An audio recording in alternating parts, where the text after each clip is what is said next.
Sarap? Masarap. In fairness, masarap. Alam mo, sana matanggap ka dun sa pinapasukan mong salon. Alam mo, sana ko eh. Tagal-tagal ko nang walang regular na trabaho. Alam mo, isa yan sa mga nagustuhan ko talaga sa'yo eh. Pagiging maabilidad mo.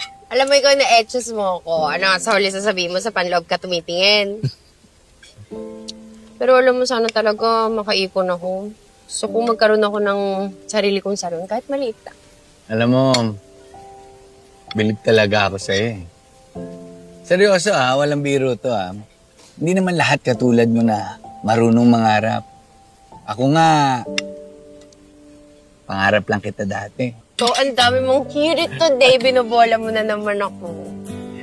Hindi, sobrang saya ko lang talaga today dahil solong-solo natin ang isa't isa ngayong araw na to.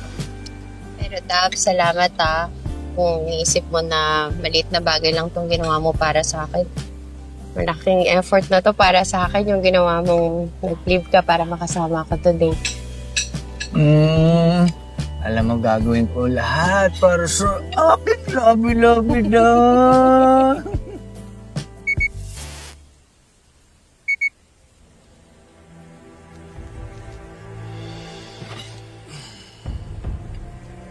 Sino yan?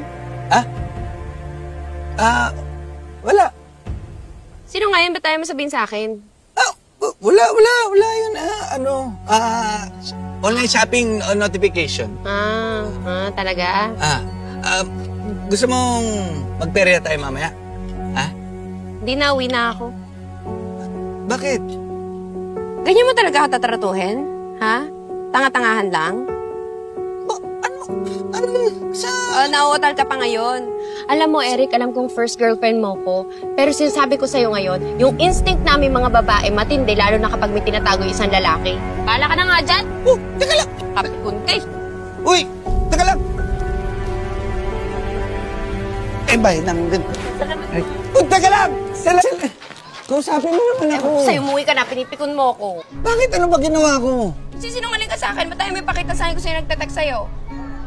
Wala naman kasi yun mga Boses duwende ka pala, nagsisinungaling ka. Wala naman kasi, notification lang yun. Kung wala, ayaw mo ipakita sa akin.